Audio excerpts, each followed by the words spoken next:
नमस्कार, आप देख रहे हैं टीवी 9 और आपके साथ मैं हूं मनीष।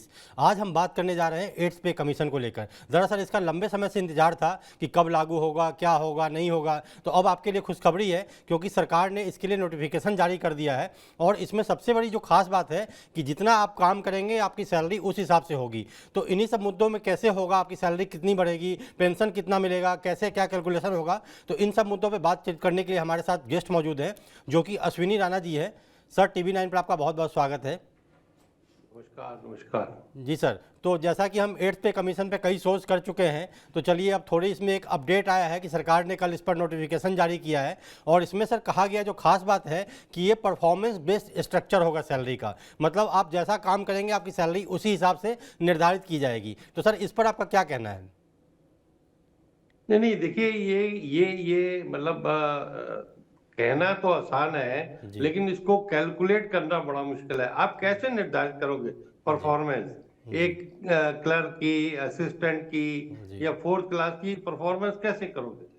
सैलरी स्ट्रक्चर आपको बराबर रखना पड़ेगा जो भी आप देना चाहते हैं। हो सकता है कि कोई इंसेंटिवाइज स्कीम जी। इस बार पे कमीशन में आ जाए कि जी। जिसका जो साल की जो उनकी रिव्यू होती है वो जी। अच्छा है, तो उनको कुछ एडिशनल जो है इंसेंटिव दिया जा सके। जी। वो तो हो सकता है, लेकिन आप सैलरी स्ट्रक्चर जो है इंसेंटिव बेस्ड नहीं कर सकते हैं, जी। क्योंकि वो तो आपको जनरलाइज सबके बराबर ही करना पड़ेगा। जी। वो ये नहीं हो सकता, क्योंकि वो तो जो परफॉर्मेंस है तो चेंज होती रहती है। कि हम्म। मान लो एक जगह एक साल परफॉर्मेंस अच्छी है, उसका बॉस अच्छा है तो परफॉर्मेंस अच्छी है। जी। अगर बॉस के साथ उसकी नहीं बनती तो उसकी परफॉर्मेंस खराब हो जाएगी, जी। या उसको किसी ऐसे डिपार्टमेंट में किसी ऐसी जगह पोस्ट कर दिया जाएगा, वो बेचारा कुछ कर ही नहीं पाएगा। जी।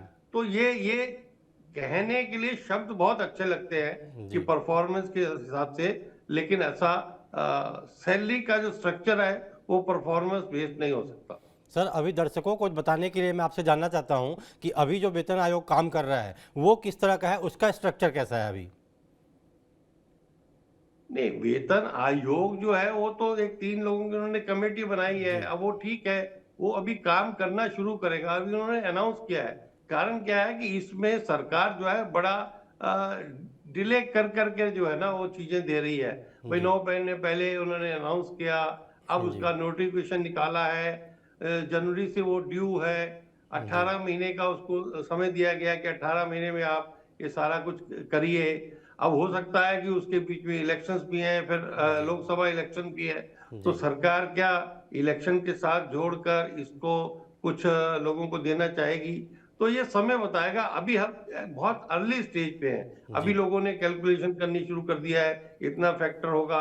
जी। अभी तो आप सिर्फ ये कर सकते हैं कि जो आपकी बेसिक है और जो आपका डीए है जी। 58%, उसको ऐड करके जो आपकी बेसिक बनती है उसके ऊपर क्या मिलेगा, ये आपको 18 महीने के बाद पता लगेगा, जब वो पे कमीशन रिकमेंड करेगा कि जी। इनको इतना देना चाहिए। जी, मतलब अभी कहना जल्दीबाजी होगी कि कैसा स्ट्रक्चर होगा, क्या होगा। हालांकि लंबे समय से इंतजार हो रहा था, तो हमने सोचा कि एड्स पे कमीशन लोग जानना चाहते हैं, इसलिए शो करने का मकसद भी वही है। तो सर एक बात बताइए कि इसमें कौन से कर्मचारी शामिल होंगे, मतलब किस तरह के कर्मचारी होंगे? सारे सेंट्रल गवर्नमेंट के जो है कर्मचारी वो सारे शामिल होंगे। जी। उसमें ऑडिटर्स भी आ जाते हैं, उसके जी। अंदर जो आपके फोर्सेस हैं वो लोग जी। भी आ जाते हैं। तो सेंट्रल गवर्नमेंट के सारे जो एम्प्लॉइज हैं, जी। स्टेट एम्प्लॉइज जो है वो उसके लिए स्टेट जो है जी। वो डिसाइड करता है कि वो कब उनको वो पे कमीशन जी। जो रिकमेंडेशन है वो उन पे लागू करनी है। जी सर। लेकिन ये बेसिकली सेंट्रल गवर्नमेंट के एम्प्लॉइज और सेंट्रल गवर्नमेंट के पेंशनर्स, जी। इनके ऊपर ये जो है पे कमीशन लागू होगा। जी, मतलब इसका फ़ायदा केंद्रीय कर्मचारियों को मिलेगा। और सर दूसरी जो बात निकल के आती है, आपने एक बहुत अच्छी बात कही कि कोई चपरासी है उसकी 15,000 सैलरी है, कोई क्लर्क है उसकी 18,000 है, किसी की 50,000 है। तो परफॉर्मेंस बेस्ड कैसे होगा? तो इस पे सर ज़रा बताएंगे कि सेवन्थ पे कमीशन जो अभी चल रहा है उस पर कैसे कैलकुलेशन होता है? नहीं नहीं, उसमें परफॉर्मेंस वाला कोई जो है जी। सब्जेक्ट है ही नहीं ना। जी। उसमें कोई परफॉर्मेंस वाला नहीं, उसके अंदर तो सीधी सीधी है। हाँ, आपकी जो 55 साल के बाद या जी। 50 साल के बाद सरकार रिव्यू करती है कि जी। भाई ये ठीक काम कर रहा है, नहीं कर रहा है, इसको निकालना है या इसको नोटिस देना, वो एक अलग स्ट्रक्चर है। लेकिन आप जी। हर महीने की तनख्वाह को जी। परफॉर्मेंस के साथ जोड़कर बेसिक सैलरी को आप जो है ना वो कैलकुलेट नहीं कर सकते आप। मतलब सर आपका कहना है कि जैसे प्राइवेट नौकरी में होता है कि जितना आप परफॉर्मेंस करेंगे उतना आपको बोनस मिलेगा, उतनी सैलरी बढ़ेगी, उतना आपका स्ट्रक्चर चेंज होगा, लेकिन सरकारी में अभी ये फिलहाल नहीं है। और अगर सरकार ऐसा करती भी है तो आप कह रहे हैं कई सारे अड़चने आएंगी, तो सर उसमें अड़चन क्या क्या आ सकती है ये बताइए सर। नहीं नहीं, लोग लोग उसके लिए एजिटेट हो सकते हैं ना कि जी भाई सबका काम एक जैसा है। जी वो कोई किसी जगह पर पोस्टेड है, किसी जी ऐसे डिपार्टमेंट है जहां परफॉर्मेंस काम करने के बाद भी जी नहीं शो हो सकती, तो उसका क्या जो गलती है।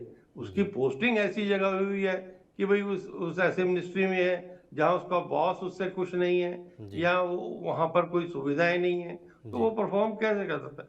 प्राइवेट सेक्टर एक अलग सेक्टर है, पर जी प्राइवेट में हर व्यक्ति की जो इंक्रीमेंट भी है जी वो उसके काम के आधार पर अगले साल मिलती है। जी यहाँ फिक्स है आपको कि आपकी जी जो नेक्स्ट इंक्रीमेंट है आपको अगले साल ड्यू है, वो मिल जाएगी। जी लेकिन प्राइवेट में ऐसा नहीं होता। जी प्राइवेट में आप परफॉर्म करके दिखाते हैं तो उसके आधार पर आपको 3% मिलेगी, 5% मिलेगी, जी या साल का कुछ इंसेंटिव मिलेगा, या कोई पैकेज दिया जाएगा। जी लेकिन सरकार में आप सरकारी कर्मचारियों के जी साथ जो है, जो फिक्स्ड इनकम क्लास है, जी उनके साथ आप उनके स्केल के साथ, उनकी बेसिक के साथ ऐसी छेड़छाड़ आप नहीं कर सकते। जी सर, इसमें एक रिपोर्ट में कुछ कहीं मीडिया रिपोर्ट्स में भी कही जा रही है कि जो डीए होगा वो जीरो कर दिया जा सकता है। मतलब ऐसा कुछ आपको लगता है क्या कि डीए जीरो कर देंगे तो फिर फायदा क्या होगा?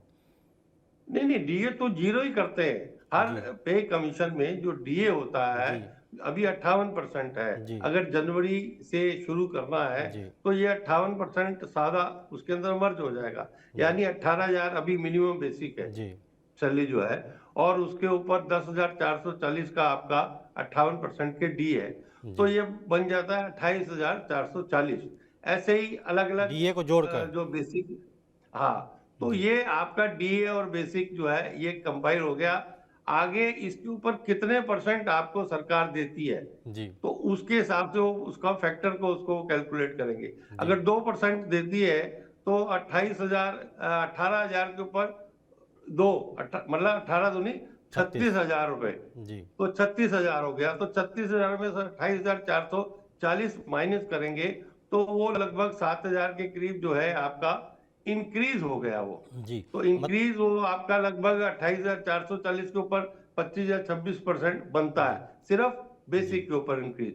बाकी एचआरए भी उसके जी अकॉर्डिंगली जो है आपकी नई बेसिक के आधार जी पर होगा, तो जी वो अलग है। लेकिन आज तो ये लगभग ये दो दो टू जो आपका फैक्टर है, दो जी रखा जाता है। फिटमेंट तो फैक्टर। मुझे लगता है कि जो एक चर्चा हो रही है 1.83 से, जी लास्ट टाइम 2.7 था, जी तो इतना तो जा नहीं सकता। अगर जी 2.46 भी जाता है जी फैक्टर, तो लगभग 55% आपकी सैलरी डिवाइड हो जाती है। तो 55% तो सरकार देने वाली नहीं। जी सरकार 25 से 30% के बीच में आपको जो है वो इंक्रीज दे सकती है। जी